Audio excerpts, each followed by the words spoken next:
Bihira mga kainags, ano? Eto na naman tayo. Suot lang muna tayo ng gloves. Parang buwan lang ng November, no? Grabe, kita nyo naman yung flakes ng ano? Yung flakes ng ating mga snow. Kakapal, no? Bihira, oh. Kala natin wala nang snow, kala natin iniwan na tayo ng winter, no? Pero tingnan nyo, matatapos ng buwan ng Marso, mga kainags, ano? Ilang araw na lang, Abril na. Abay, eto, tingnan nyo, pahabol pa rin, ano? At medyo malamig pa rin. Katulad nga nung nabanggit natin kahapon, di ba kahapon na nagsimula tong snow na to sa vlog natin, di ba?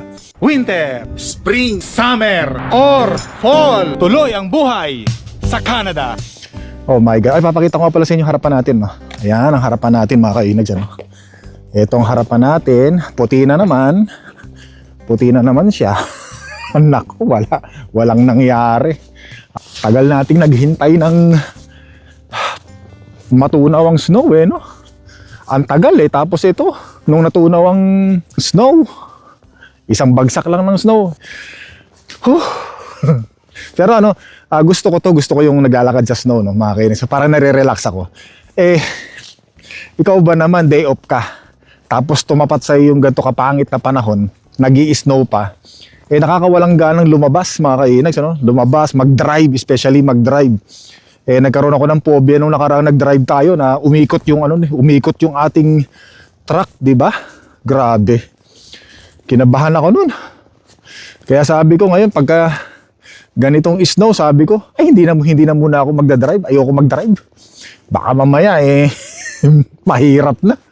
Day off, kahit na day off ko ngayon, maglakad-lakad na lang ako, sabi ko, makapag-exercise kahit papaano. At least pag naglalakad tayo, makapag-exercise, tsaka malibang-libang tayo. Iniisip ko nga kung gusto kong ipasyal yung mga aso natin ngayon, kasi malamig, ano? Pero ipapasyal ko pa rin siguro sandali lang, isang ikot lang. Huwag lang sila ma-stress. Nakikita nyo, ang bilis ng no? Ang bilis ng snow, mga kainags, kakapal. Wala na, puti na naman. Ito na pala yung harapan natin, mga kainags, ano? Puti na naman siya, no? Wala na naman tayo nito. Patay na naman tayo, no? Tingnan yung lalakaran natin, no?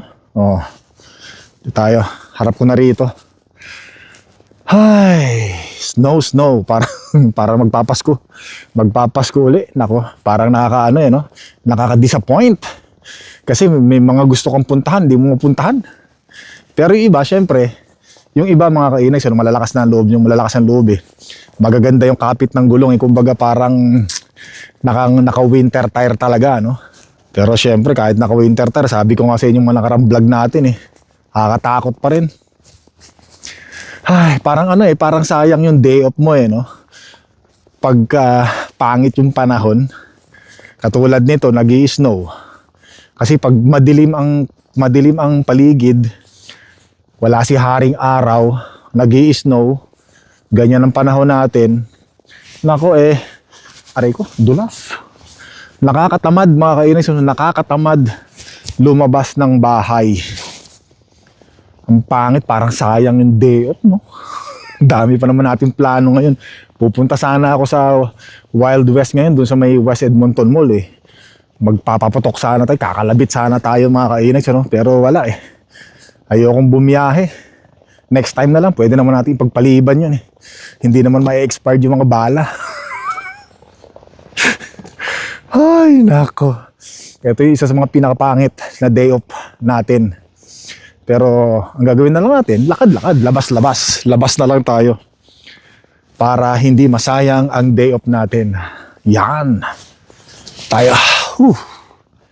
Diyos ko. Kita nyo naman, walang katao-tao, mga kainags, ano? Walang katao-tao sa paligid natin, no? Diba? Ito, no? Pakita ko na sa inyo, no? Walang katao-tao sa paligid. Walang taong namamasyal, walang mga chismosa, walang mga marites. Yan ang kagandahan dito sa Canada. Para kang merong peace of mind. Walang pakialamanan dito. Bahala ka sa buhay mo, parang ganun, Mind your own business, sabi nga. Yan. Ito, papakita ko sa inyo yung harapan natin, para hindi kayo magalit sa akin, baka magalit kayo sa akin, Ayan.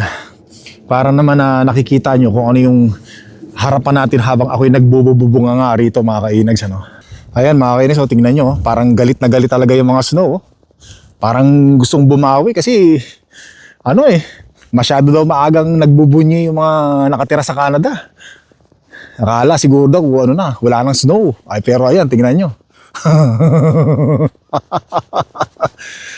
Ay, pero ang sarap no? Ang sarap na maglakad-lakad sa snow mga kainag, sa totoo lang.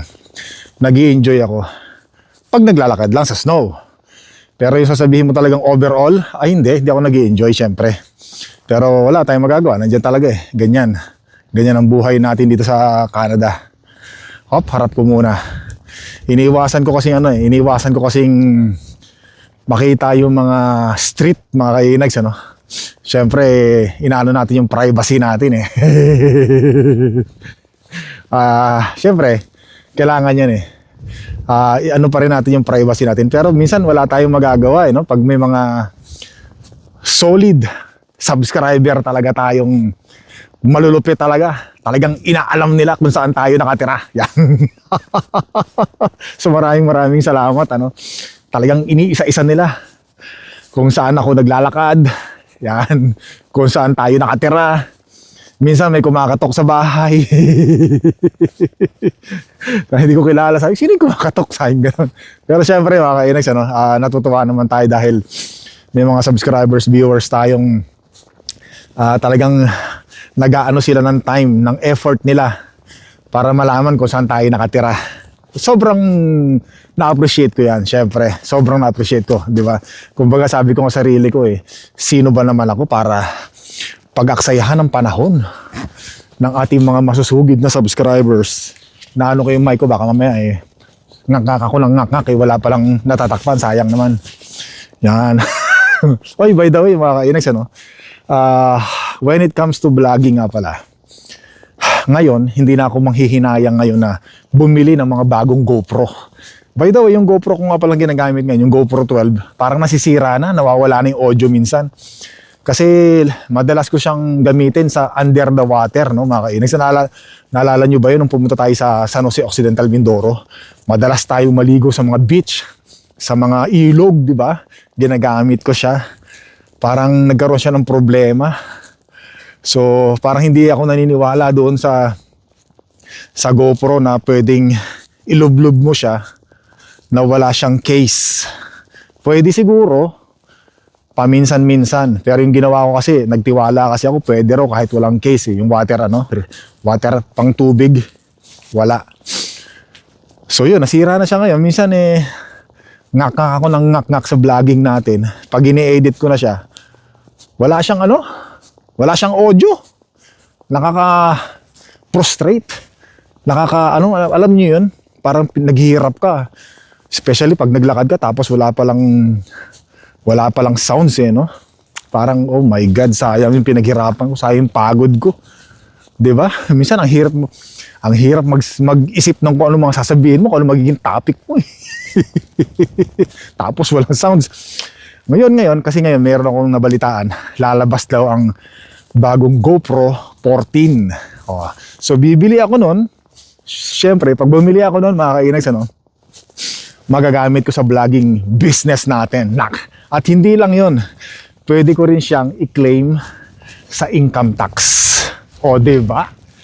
So yun, natutunan ko yun. Dati, dati nga, sabi ko sa inyo nung nakarang vlog natin wala, pumapasok yung snow sa bunganga ko. Sabi ko, wala akong pakialam sa mga ganyan-ganyan. Basta ipapasa ko lang doon sa magkukompute ng tipor ko, tipor lang, yun lang, tipor lang. Wala na, tipor lang talaga. Yung minsan, sabi ko sa inyo, hinahanap yung RRSP ko. Ay, wala Wala akong time sa mga ganyan. Parang alam niyo yun, napakagunggong ko talaga. Hindi ko masyadong pinagpapahalagahan yung mga maliliit na bagay na kapag naipon, ay malaki din. Grabe.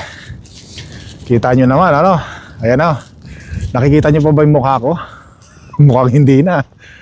Zero visibility na yata, Hindi, mas malinaw yung ng camera natin Ayan, lang mga pasyal-pasyal lang tayo. Lalayo ko na yung camera para naman hindi lang mukha ko yung nakikita nyo, pati buong paligid. Ayan, di ba?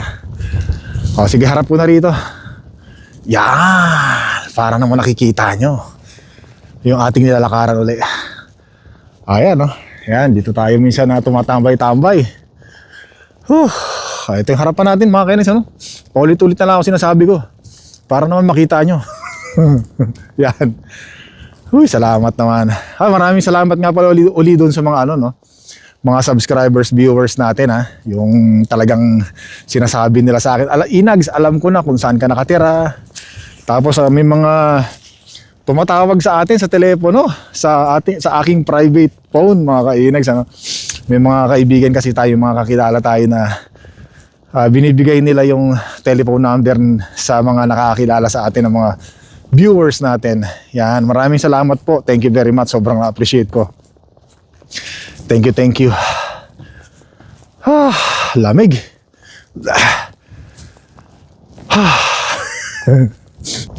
Kaya pala minsan yung mga aso natin, sila Sayon at Saya, abay tahol ng tahol mga kainags, ano? Tahol ng tahol. Kasi may mga subscribers pala tayong bumababa doon sa harapan ng bahay natin. Minsan umiikot-ikot, titingin-tingin doon sa bahay namin, oh. Thank you, salamat. Thank you very much. Sabi ko sino ba ako? Sino ba ako? Tinatanong ko yung sarili ko, no? Sino ba ako? Pero maraming salamat po. Maraming salamat. Sobrang na-appreciate ko sa mga natutuwa sa akin, ano? Thank you very much. Uwi na tayo. Parang lalong kumakapal yung mukha ko. Hindi, naalala ko lang nagsisimula ako mag-vlog. Ganito rin ang ginagawa ko, Ikot-ikot. Lakad-lakad. Papakita ko lang yung paligid, mga kainags, ano? Ngayon, syempre, lakas pa ng hangin, mga bihira. Hindi kaya ng pagiging mahangin ko, Alright. Ito na. Pakita ko lang yung harapan. Doon tayo nagbabasketball dati pag summer, Doon, no? Minsan dito, yan, dyan. Pero madalas doon tayo. Tapos pag nagbe-baseball tayo, ayun, doon tayo nagbe-baseball pag summer. Naalala nyo ba yun? Hindi nyo lang ma-identify, no? Hindi nyo lang napapansin. Kasi ako, kahit kami rito mga kilig sa Canada, no? Kahit na alam namin yung isang lugar, alam namin yung mga street, minsan pagka ganito yung snow, ganito yung ating harapan, puro puti, minsan lumalampas ka. Minsan naliligaw ka kasi nawawala yung mga landmarks, no? Nagiging puti. Nangyayari yun. Akala, di ba, pag summer kasi, di ba, alam mo yung nakikita mo yung mga daanan, kung saan ka dadaan, pamilyar ka na. Pero pagka ganyan ang panahon natin, minsan, ay, naligaw, lumampas tayo, ganon. Eto, nakapapasyal ulit tayo. At ay pasyal ko rin kayo muli. Ang lamig. Gunggong ba naman ako, Sabihin ko bang malamig, natural, nasa labas ako. Naglaboy-laboy sa labas. Tapos ito yung mansanas na pag summer, ito yung dinudugasan ko, Yan siya ngayon pagka winter. Nagsuot nga pala tayo ng mga kainags, ng pangkapit sa snow. Kasi madulas talaga yung daan. Tapos ang humihila pa sa atin si Sayon. Nako ang lakas nito mga kainags, at nako baka mamaya kalad ka rin tayo nito. Marami na tayong kakilalang mga naglalakad ng kasama yung aso, nadisgrasya, nadula sa snow kasi hinila sila ng aso nila. Nabalian ng buto, nabalian ng balakang, nabalian ng tuhod, nabagok ang ulo. Maraming ganyang kaso, kaya safety first. Ayan, kumakapit naman siya. Ganda siya sa paa. Ayan, Halika na. Ano na ngayon mga kainis, alas 8 na ng gabi.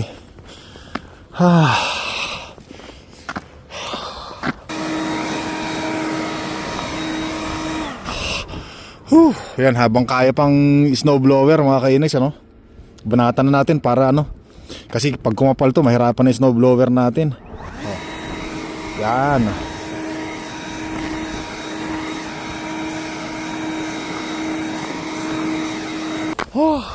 Sandali lang mga kainags, Grabe, iba talaga pagka meron kang snowblower. Sandali lang, walang kasakit-sakit sa balikat at balakang. Kita nyo naman, pulido. Kasi kakapal na naman yung snow.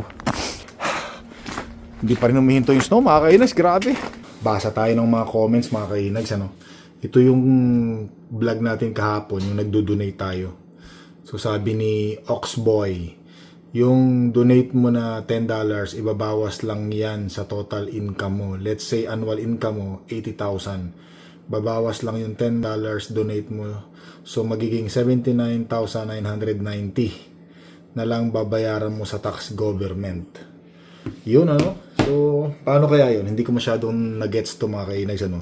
So, maganda ba yun? Mas malaki yung dinodonate natin para ibabawas nila yun doon sa total annual income ko para doon magbabase ang gobyerno pag mababa na yung total income ko dahil sa mga donation. Ganun ba yun? Hindi ko magets no? Pero, ay, parang mas maganda nga ano. $10. Kasi ang ina-expect ko, pag nag-donate ka ng $10, parang mga $1 lang yung mababawas doon sa deduction, parang ganun. So nag-donate ka lang. Pero sabi niya, parang maganda no? Parang maganda. Pag $10, annual income mo, mababawasan din ng $10. Parang maganda, no? So wala, kasi hindi ko nga alam to mga kainags, no? Ngayon nga lang ako natututo, no? Tsaka maraming salamat sa mga comments, no? Nagkakaroon ako ng idea. Tapos sasabi ni House Lenor German Shepherd, Inags, dito sa States 41K ang tawag, they matching the money that you put. And I'm pretty sure, ito yung sa RRSP kasi sa amin, sa trabaho namin, sa kumpanya namin.